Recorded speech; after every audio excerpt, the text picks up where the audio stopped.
Capítulo 4. Fundos e clubes de investimento.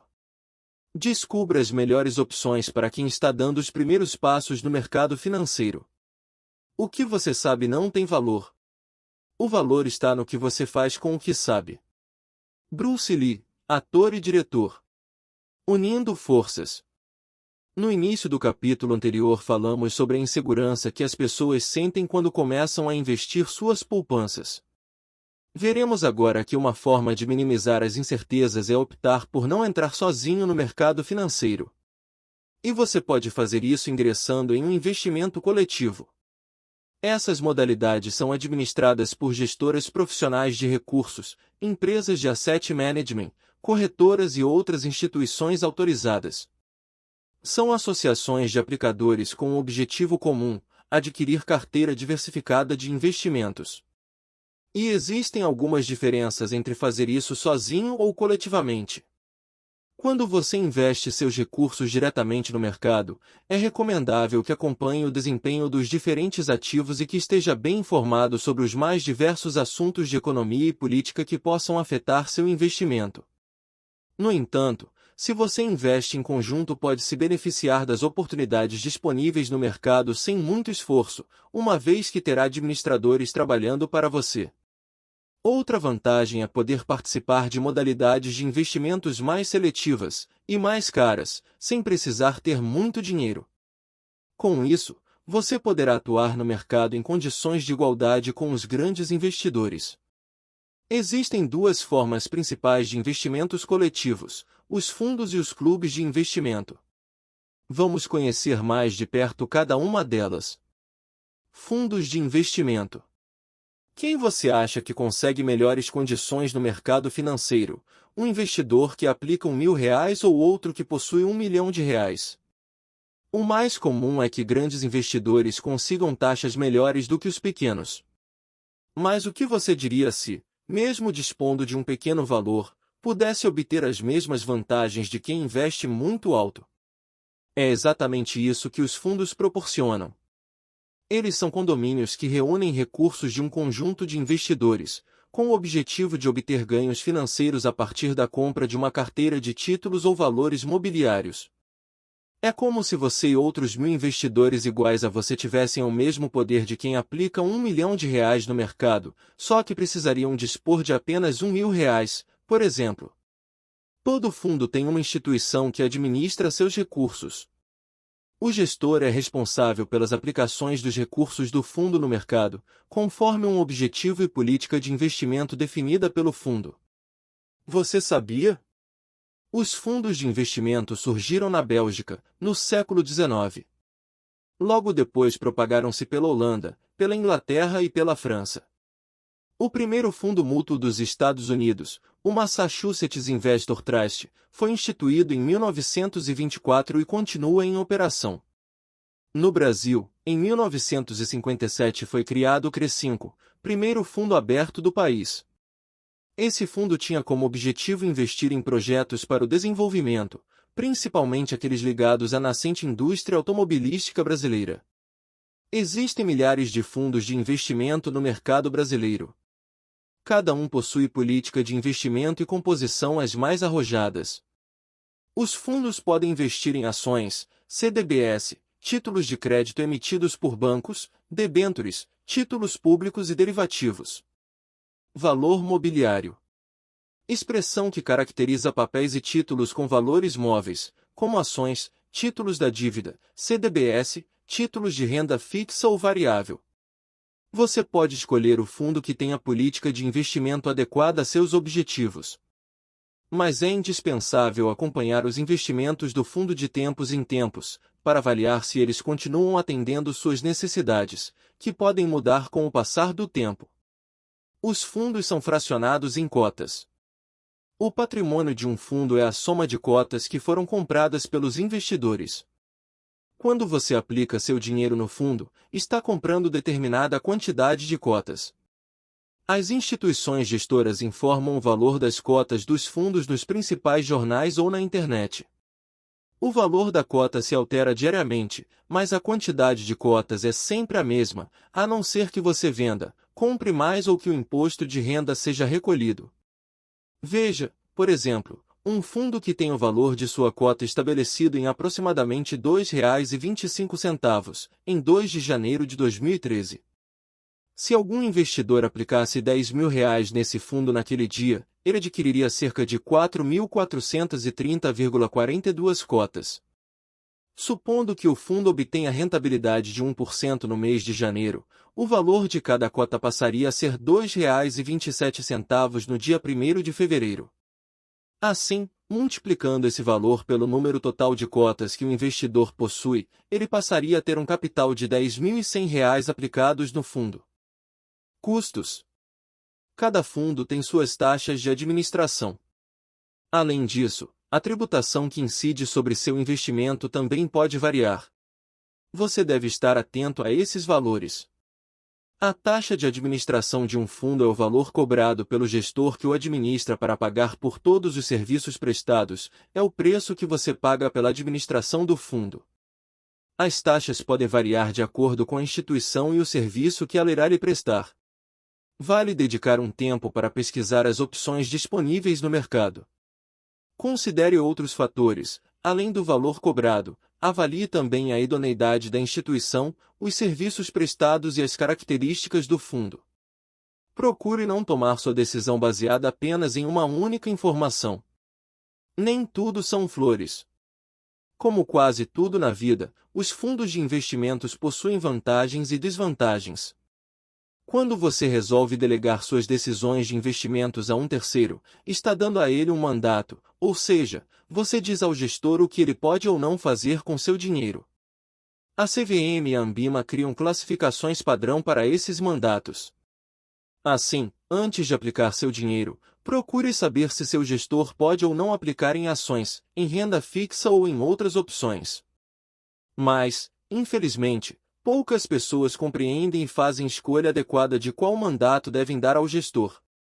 Lembre-se dos princípios das finanças modernas e da eficiência dos mercados, que vimos no capítulo 3.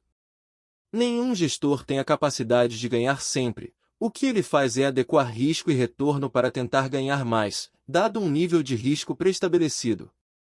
CVM. Comissão de Valores Mobiliários. É uma entidade que regula o mercado financeiro brasileiro e protege os investidores de possíveis irregularidades e atos ilegais por parte de empresas ou administradores de carteiras de investimento. Acesse www.cvm.gov.br. Anbima, Associação Brasileira das Entidades dos Mercados Financeiro e de Capitais. Trata-se de uma entidade de classe que autorregula as atividades de seus associados com a adoção de normas rígidas. Mais informações no site www.anbima.com.br/. Muitas pessoas pensam que basta escolher um fundo de um grande banco para garantir que seu dinheiro seja bem aplicado, porém isso não é assim tão simples. Todos os fundos cobram para fazer a gestão do dinheiro. A cobrança é feita basicamente de duas formas: taxa de administração e taxa de performance. A taxa de administração é um percentual fixo sobre o patrimônio do fundo. Sendo assim, um fundo que cobra 2% ao ano de taxa de administração descontará 2% de seu patrimônio anualmente. Se você tiver, por exemplo, R$ 10.000 investidos, pagará R$ 200 por ano, independentemente do desempenho de seu gestor. Imagine o quanto você pagará se aplicar seu dinheiro nesse fundo por períodos longos. Já a taxa de performance normalmente se estabelece sobre um referencial como o Ibovespa, por exemplo.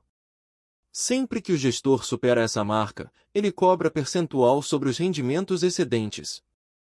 Um grave problema que costuma ocorrer é que alguns gestores cobram a taxa de performance quando superam o objetivo, mas não devolvem o que cobraram quando o rendimento fica aquém do referencial.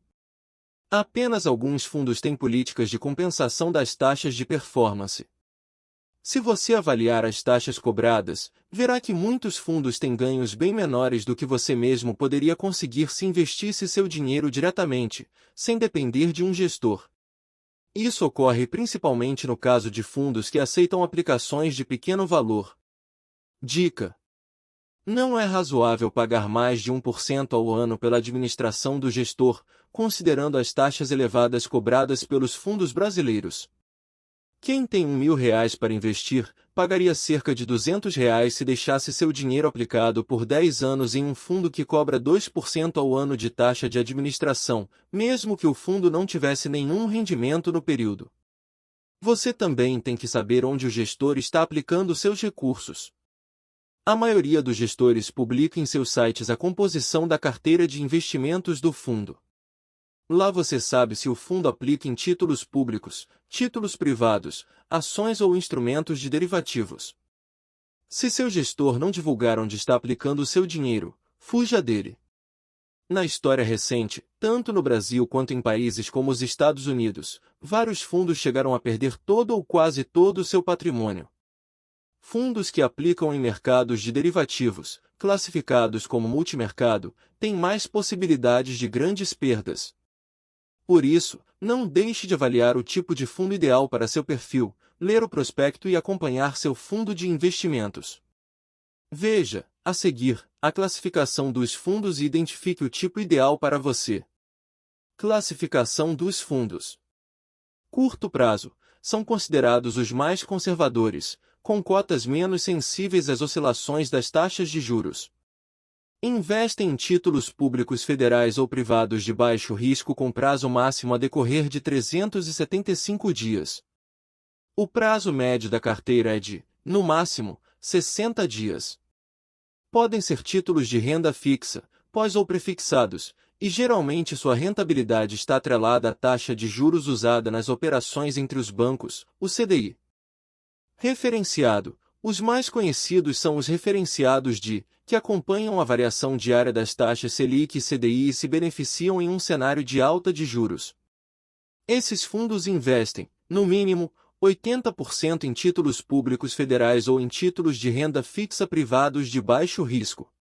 No mínimo, 95% de sua carteira é composta por ativos que acompanham a variação de seu indicador de desempenho.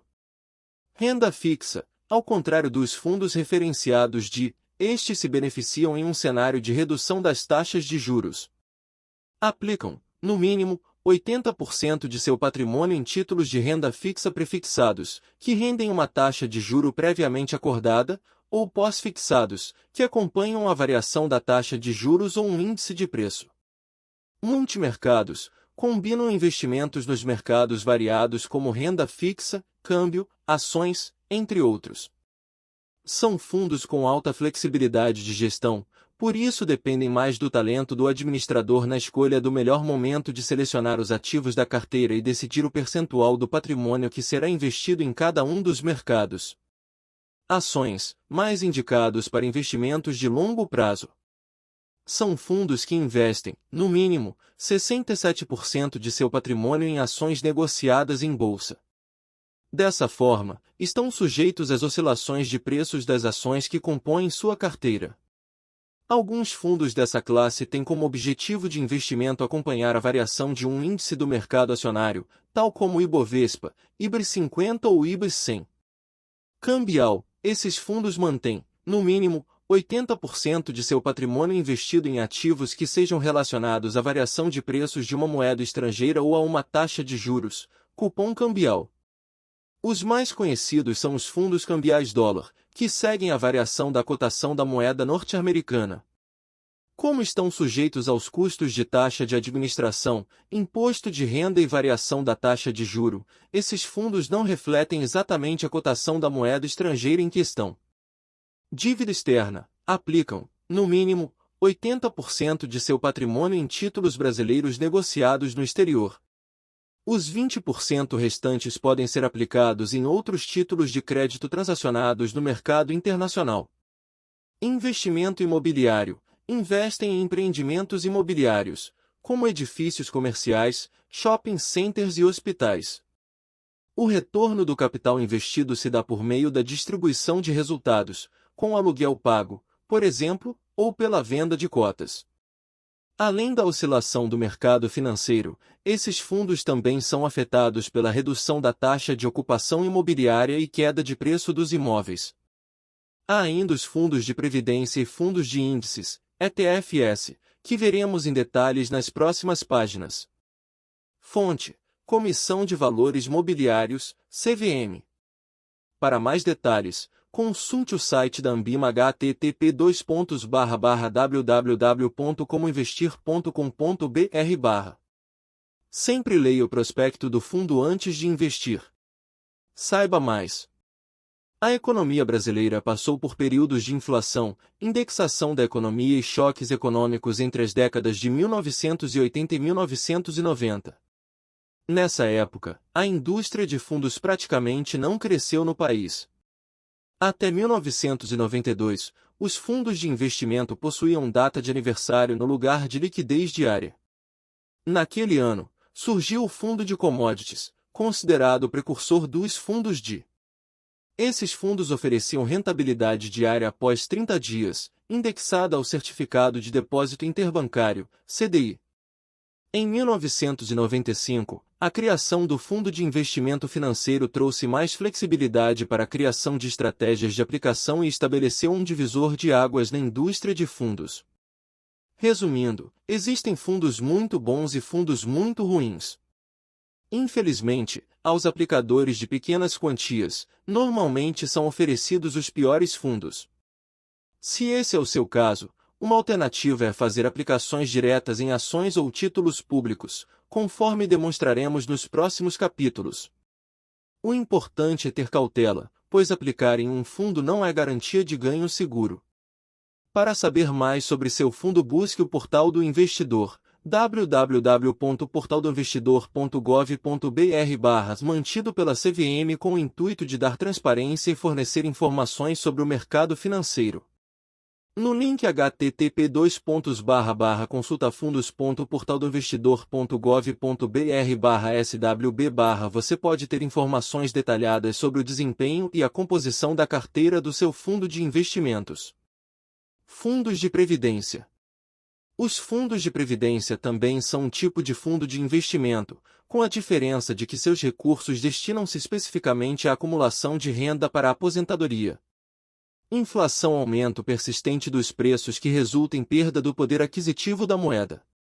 Eles podem ser patrocinados por empresas, que oferecem os planos a seus trabalhadores, são os chamados fundos fechados ou fundos de pensão, ou podem ser comprados por qualquer pessoa interessada que procure uma seguradora ou outra instituição que os ofereça. Esses são os fundos abertos. Antes de aderir a um fundo de previdência aberto, preste bastante atenção. Você deve lembrar de que essa é uma decisão importante, com implicações de longo prazo e que pode afetar toda a sua vida. Nada impede que você acumule renda para sua aposentadoria adquirindo qualquer outro tipo de fundo de investimento. Até porque os fundos de previdência também têm seus rendimentos tirados a partir de aplicações em fundos de renda fixa, fundos de ações, fundos cambiais, fundos imobiliários e multimercados. Assim como outros fundos, os de previdência também cobram taxa de administração. Mas, nos planos de previdência complementar, a taxa de administração compreende ainda a taxa de gestão financeira, o que pode aumentar o valor que você paga e diminuir seus ganhos. Alguns fundos também cobram taxa de carregamento sobre a contribuição do segurado para cobrir as despesas administrativas, de corretagem e de colocação do plano. A cobrança máxima permitida pela lei é de 10% de carregamento para os planos estruturados na modalidade de contribuição variável. Você deve evitar ao máximo pagar taxas de carregamento. Procure com cuidado e você encontrará bons fundos que não cobram taxa de carregamento ou que devolvem a taxa cobrada se você permanecer investindo no fundo por longo período. Como as aplicações de fundos de previdência normalmente são feitas a prazos muito longos, os custos são extremamente importantes. Em alguns fundos, o valor das taxas pode significar custos de mais de 30% de toda a poupança acumulada em períodos superiores a 20 anos. Existem dois tipos principais de fundos de previdência: o Plano Gerador de Benefício Livre, PGBL, e o Vida Gerador de Benefício Livre, VGBL. Em comum, os dois permitem o acúmulo de recursos por prazo determinado. Durante esse período, suas aplicações são alocadas pela seguradora em cotas de fundo de investimento.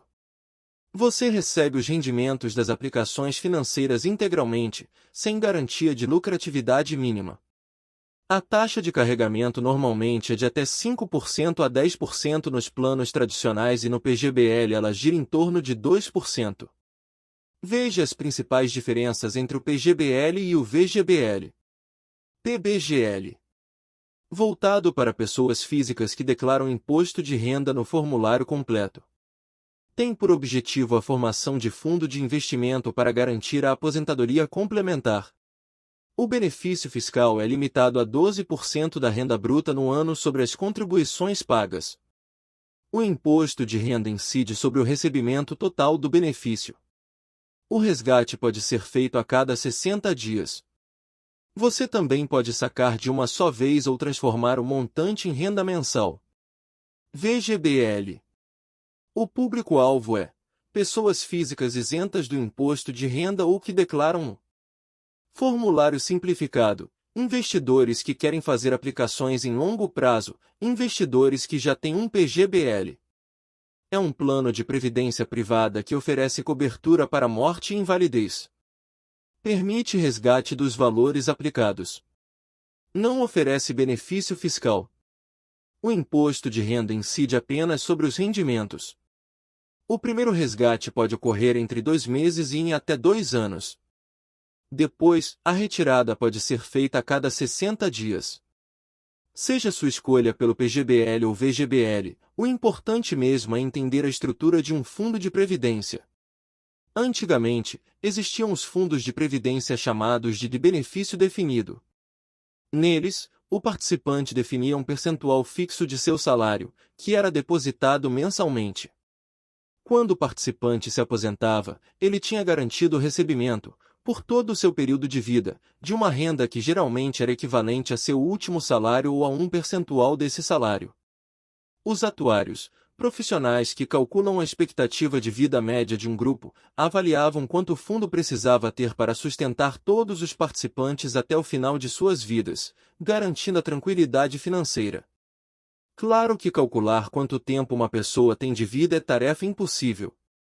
Mas calcular quanto tempo em média um grande grupo de pessoas viverá não é tarefa assim tão complexa, e é exatamente isso que fazem os atuários. Isso funcionou bem durante algum tempo, mas, com os avanços da medicina, vieram as exceções. Hoje nossa expectativa de vida é cada vez maior, ano após ano. E o que aconteceu aos fundos? Vários deles tiveram problemas, porque sua poupança acumulada já não era suficiente para sustentar a todos os participantes até o final da vida. Foi então que os gestores viram que é muito difícil garantir uma renda definida aos participantes do fundo. Partiram então para uma modalidade de contrato que não garantisse renda vitalícia definida, ou seja, fundos em que o participante não tivesse a renda definida de aposentadoria no momento da adesão ao plano. E como a maioria das pessoas se negaria a comprar fundos chamados de benefício indefinido, foram criados os planos de contribuição definida. Esses planos funcionam da seguinte maneira: mês a mês você aplica parte de seu salário para ser administrado por um gestor do fundo. O gestor vai investindo esse dinheiro e criando um pecúlio, que é a sua poupança. No dia da aposentadoria, você procura o gestor do fundo. Só então será calculado o valor da renda que você poderá retirar mensalmente para poder viver. Existem algumas seguradoras que negociam uma renda vitalícia. Vamos pensar, como exemplo, no caso de um homem de 70 anos que resolva se aposentar e procure uma seguradora para comprar uma renda vitalícia. O atuário da seguradora verificará o perfil daquele cliente e definirá uma tábua de mortalidade adequada para o grupo daquele participante. Supondo que ele mora no sul ou sudeste do Brasil, pertença à classe A ou B e goze de boa saúde, é provável que o atuário escolha a tábua de mortalidade ET 2000.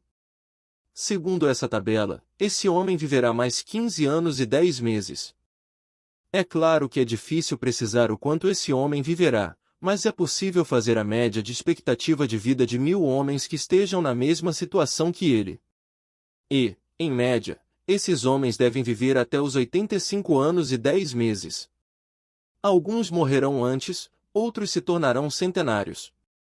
Quando negocia renda vitalícia com a seguradora, o participante abre mão de deixar herança a seus descendentes. Quando ele morrer, sua poupança será usada para gerar renda àqueles que viverem mais. Em outra modalidade, o participante pode escolher um percentual mensal de retiradas. Na data em que ele morrer, o que sobrar de seu pecúlio irá para seus descendentes. Porém, se ele viver mais e seu pecúlio acabar, ele pode ter sérios problemas no final da vida. Os planos de previdência atuais nada mais são do que fundos de investimentos administrados por um gestor contratado visando formar uma poupança, que, nesse caso, é chamada de pecúlio. O fundo visa permitir que, no futuro, os participantes consigam viver da renda dessa poupança. Para pessoas muito organizadas, melhor do que aderir a um plano de previdência é criar um sistema próprio de acumulação, ou seja, mensalmente a pessoa pode aplicar uma quantia para criar reserva que lhe permita se aposentar no futuro. Mas atenção, antes de criar esse sistema independente, é bom você se assegurar de que é uma pessoa bastante metódica, disposta a alocar um tempo para estudar o mercado financeiro, capaz de poupar todos os meses e também de manter um seguro de vida, caso tenha dependentes. Como existem poucas pessoas com o perfil, para a maioria a adesão a um bom plano de previdência é uma decisão extremamente acertada. Em geral, vale a pena aderir a um plano de previdência nas seguintes situações. 1. Se você tem algum benefício fiscal ao investir, para aqueles que declaram no formulário completo do imposto de renda. 2. Se a empresa em que você trabalha ajuda com uma parte dos depósitos. 3. Se, como a maioria das pessoas, você não tem disciplina rígida para estudar o mercado e ter autocontrole para fazer depósitos mensais regulares em um plano pessoal de poupança com objetivos de aposentadoria. Existem algumas pessoas que aderem a um plano de previdência e acabam pedindo dinheiro emprestado ao banco quando se desorganizam financeiramente. Acabam pagando uma taxa de juros no cheque especial 8 a 10 vezes superior ao rendimento que conseguem com sua poupança, no fundo de previdência. Outras pessoas aderem a um plano, resolvem sacar o dinheiro antes do período de carência e têm, então, que pagar multas pela saída antecipada. Reflita bastante antes de aderir a um plano. Não compre por impulso. Consulte especialistas certificados ou converse com pessoas de sua confiança. Saiba também que o gerente do banco é comissionado para lhe vender o fundo. Desconfie de seus conselhos. Mesmo sabendo que você pode conseguir melhor rendimento aplicando por conta própria do que aderindo a um plano de previdência, saiba que você terá grande dificuldade para cumprir um plano de depósitos mensais constantes. Lembre-se do desconto hiperbólico que vimos no capítulo 3. É muito fácil decidir aplicar um percentual do seu salário nos próximos meses, mas é muito difícil aplicar todo mês nesse fundo para aposentadoria. Seus sistemas infracorticais irão tentar sabotar seus planos de investir para um futuro longínquo. Você terá que travar uma enorme batalha com seu jacaré interior cada vez que tiver de tomar a decisão de transferir um valor da sua conta corrente para uma aplicação financeira. Sabendo de que o jacaré muitas vezes é mais rápido do que o homem racional, representado pelo nosso córtex pré-frontal, se você não estiver absolutamente seguro de que é organizado e racional, talvez seja uma boa alternativa aderir a um plano de previdência que exija depósitos mensais automáticos e multas para retiradas antes do prazo definido. 1, 3, 6, 9. E pronto! Juntos, esses números são um conjunto fundamental para assegurar uma aposentadoria tranquila. É que, infelizmente, poucas pessoas se preparam adequadamente para a velhice. Em geral, passam anos imaginando que o momento ainda está distante, lá pelos 40, apavoram-se e sentem que está tarde para pensar no problema. Mesmo quem já contribui ou está decidido a começar tem dúvidas se está no caminho certo ou se está poupando o suficiente. 1, 3, 6, 9 2 é justamente o nome de uma metodologia desenvolvida pela equipe de educação para investidores do Itaú Unibanco, sob coordenação de Martí Iglesias, para ajudar a solucionar essas dúvidas. Cada número significa a quantidade ideal de anos em salários poupados até as idades de 35, 45, 55 e 65 anos, respectivamente. Isso quer dizer que, aos 35 anos, o trabalhador precisa ter o equivalente a 1 ano de salário em alguma aplicação financeira. Aos 45, precisa ter 3 anos de salários poupados. Aos 55, 6 anos, e aos 65, pelo menos 9 anos de salários para se aposentar com essa idade e assegurar o mesmo padrão de vida que manteve enquanto trabalhava. Muitas pessoas se assustam ao descobrir que a poupança para a aposentadoria está abaixo do valor ideal para a idade que tem. Por essa razão, a equipe do Itaú Unibanco criou outra regra. Se você tem entre 25 e 40 anos e ainda não começou a poupar, deve guardar o equivalente à sua idade menos o número 15. Ou seja, quem tem 30 anos deve poupar 15% da renda, 30-15, até a aposentadoria. Já quem está com 45 anos e ainda não começou a se planejar precisa poupar o equivalente à idade menos 10 e quem está com 50 anos precisa poupar um percentual igual à idade que tem, até a hora de se aposentar. Pessoas que estiverem fora dessa curva ou que acharem que não vão conseguir poupar o valor recomendado devem buscar a ajuda de um especialista para uma avaliação mais precisa. Começar a cuidar da aposentadoria aos 25 anos é uma tarefa semelhante a um passeio no parque. Aos 45, é como subir ao campo de base do Aconcagua, após os 55, é como escalar o próprio Aconcagua, com seus quase 7.000 metros de altitude. Que tal começar agora? ETFs. Exchange Traded Funds, ETF, são fundos com cotas negociadas na Bolsa de Valores. Ao investir em um ETF, você está aplicando em um fundo e adquire uma carteira de ações de diferentes companhias. É possível acessar essa opção diretamente, comprando as cotas dos ETFs na bolsa. Para resgatar o dinheiro, basta vendê-las através do mesmo procedimento. Essas operações só podem ser realizadas através de corretoras de valores. Nesse sentido, os ETFs funcionam como as ações, que conheceremos em detalhes no capítulo 6. Esses fundos têm baixo custo de administração, pois o gestor não precisa comprar ou vender os ativos a cada depósito ou saque. Além disso, o gestor não tenta ganhar mais do que a média do mercado, apenas busca acompanhar um determinado índice de ações. Sabe as finanças modernas que vimos no capítulo 4? As ETFs são um exemplo prático dessa teoria. É a chamada gestão passiva da carteira. A vantagem para o investidor é a previsibilidade do retorno em relação ao índice que cada ETF busca replicar. Existem duas marcas comerciais mais conhecidas de gestão de ETFs, Itnall e iShares. Elas são geridas, respectivamente, pelo Banco Itaú e pela BlackRock Brasil. Sob a marca Itnall estão agrupados 6 ETFs. 1. Find 11, baseado no índice financeiro, composto pelas ações dos principais bancos e empresas financeiras.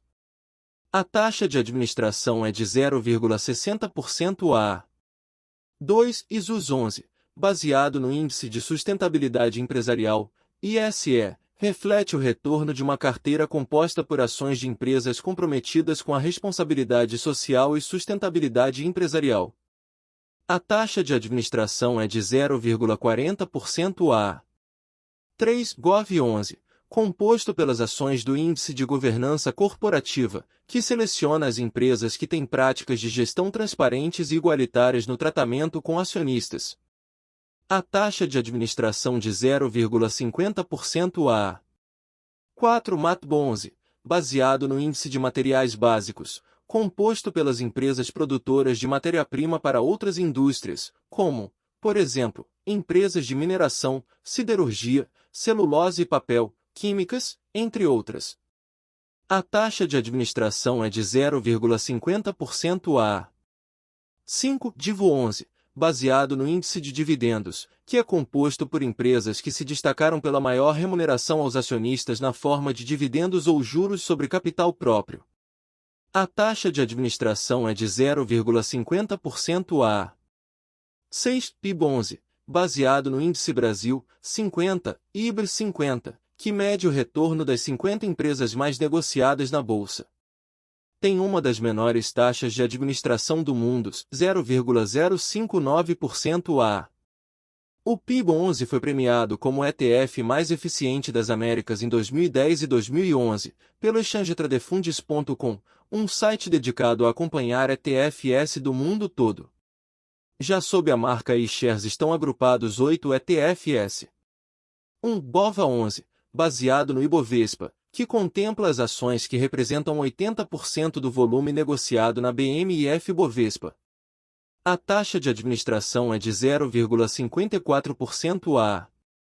2. BRAX11, baseado no IBRX Índice Brasil 100, IBRX 100, que mede o retorno de um investimento em uma carteira teórica composta por 100 ações selecionadas entre as mais negociadas na BMIF Bovespa em termos de liquidez. A taxa de administração é de 0,54% a. 3. MILA11, baseado no índice BMIF Bovespa Mid Large Cap, que mede o retorno de um investimento em uma carteira composta pelas ações emitidas pelas companhias com os maiores valores de capitalização, as chamadas Blue Chips. A taxa de administração é de 0,54% a. 4. SAL11, baseado no índice BMIF Bovespa Small Cap, que mede o retorno de um investimento em uma carteira composta pelas ações emitidas pelas companhias com os menores valores de capitalização listadas na Bolsa. A taxa de administração é de 0,69% a. 5. CSMO11, baseado no índice BMIF Bovespa de consumo, que mede o retorno de um investimento em uma carteira composta pelas ações das empresas representativas dos setores de consumo cíclico e não cíclico. A taxa de administração é de 0,69% a. 6. SO11, baseado no índice Carbono Eficiente, ICO2, que é composto por empresas que fazem parte do IBRX 50 e que controlam ou reduzem emissão de gases causadores do efeito estufa. A taxa de administração é de 0,38% a. 7. MOBI11, baseado no índice BMIF Bovespa Imobiliário, que é composto por empresas de construção civil, intermediação imobiliária e exploração de imóveis. A taxa de administração é de 0,69% a. 8. UTIP11, baseado no índice de utilidade pública, composto por empresas representativas do setor, principalmente energia elétrica, saneamento e gás. A taxa de administração é de 0,69% a. Mas, como já vimos, nem tudo são flores. Infelizmente os ETFs não contam com a isenção de imposto de renda para vendas de até R$20 mil mensais, como ocorre com as ações. Você pode obter uma lista dos planejadores financeiros certificados no site www.ibic.org.br. Para saber mais sobre essa metodologia, assista ao vídeo explicativo http://y.8.b no IC8ZRRC e acesse o site www.itau.com.br/invista. Como criar uma carteira própria de previdência? Lembre-se da regra dos 70 que foi mostrada no capítulo 3. Calcule 70 menos a sua idade para descobrir o quanto investir em ações. Se você tiver 30 anos, vai encontrar como resultado um percentual de 40%. Então, mensalmente, pode direcionar 40% de sua poupança para comprar cotas do PIB11. Isso significa que você comprará uma carteira de ações diversificada, composta por papéis de 50 empresas. O restante de sua poupança você pode direcionar para títulos públicos, que veremos no próximo capítulo, e para imóveis que lhe garantam rendimento futuro. Veja mais em www.itau.com.br/itnon. Você sabia? Apesar de ainda serem novidade, os ETFs já têm uma história de sucesso internacional. A primeira tentativa de estruturar um fundo com as características dos atuais ETFs foi feita nos Estados Unidos, mas um processo aberto pela Chicago Mercantile Exchange conseguiu suspender a comercialização de cotas em território americano. Depois dessa tentativa frustrada, o primeiro fundo de ETF foi autorizado a operar na Toronto Stock Exchange, no Canadá, em 1990. Percebendo a viabilidade econômica do produto, a American Stock Exchange conseguiu autorização da Comissão de Valores Mobiliários americana para lançar seu primeiro ETF, em janeiro de 1993. A partir de então, o produto desenvolveu consideravelmente. Hoje mais de 750 fundos diferentes operam nos Estados Unidos. As negociações de suas cotas representam atualmente mais de 20% do volume negociado em bolsa. No Brasil, a Instrução CVM 359, de 22 de janeiro de 2002, abria a possibilidade de existência de fundos ETFs, porém foi só em agosto de 2004 que o Banco Nacional de Desenvolvimento Econômico e Social, BNDES, em conjunto com o Itaú, lançou o primeiro ETF nacional, o PIB-11. A trajetória do PIB-11 tem sido de extremo sucesso, com desempenho praticamente idêntico ao do índice que ele se propõe a acompanhar. Quem tivesse investido R$ 100 em PIB-11 em 2004 teria no dia 31 de dezembro de 2012 R$ 346,81. O valor corrigido pelo IBRX50 é de R$ 345,72 e pelo Ibovespa, de R$ 285,93. Clubes de investimento. É uma aplicação financeira criada por um grupo de pessoas que desejam investir seu dinheiro em ações. Essas pessoas costumam ter alguma afinidade, podem ser empregados de uma mesma empresa, professores, metalúrgicos, médicos, universitários, donas de casa, moradores de um condomínio, aposentados e assim por diante. Assim como os fundos, os clubes de investimento também possuem um administrador, que pode ser alguma corretora de valores credenciada na BMF Bovespa ou membros do próprio clube. Para quem quer começar no mercado de ações, os clubes costumam ser um bom caminho. Veja as principais vantagens de se participar de um clube de investimento. Você pode influenciar a gestão da carteira. Se você optar por um fundo, sua participação na gestão dos investimentos será bem mais restrita. Qualquer pessoa pode aplicar, mesmo que não tenha alto valor de recursos. São, no mínimo, 13, no máximo, 150 participantes. Quando os clubes são criados por pessoas com ela em comum como funcionários de uma empresa, por exemplo, não é estipulado limite de participantes. A carteira é mais flexível e bastante diversificada, podendo ser ajustada a seu perfil e ao de seus colegas investidores. A taxa de administração é mais baixa porque a estrutura de gestão é mais simples que a de um fundo. Os custos são menores, pois não há encargos com auditorias e fiscalização da CVM. O participante do clube recebe um extrato, semelhante ao bancário, com toda a movimentação do clube. O extrato contém informações, como o valor do patrimônio do clube, o número de cotas, o valor da cota, o rendimento da cota no período, a participação do acionista no total do clube. Você também pode montar seu próprio clube de investimento. Veja como é fácil. 1. Procure uma corretora de valores. O site da BMF Bovespa, www.bunfovespa.com.br, traz uma listagem de todas as credenciadas. Essas instituições dão todas as orientações sobre como criar o clube e também orientam na escolha das ações a serem compradas. Todas as decisões do clube serão concretizadas por meio da corretora que você escolher. 2. Defina a quantidade e o valor de cada cota do clube. Os participantes decidem quantas cotas cada um tem que comprar e quanto dinheiro cada membro pode investir no clube. Ninguém pode ter mais de 40% das cotas.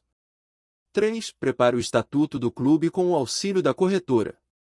Cada participante do clube preenche um cadastro e anexa cópia de seus documentos. Esses dados devem ser enviados à BMF Bovespa.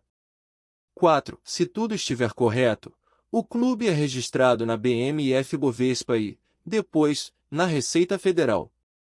A partir de então, vocês podem começar a operar. Os membros do clube decidem onde o dinheiro será aplicado, com a assessoria da corretora, que realizará a transação.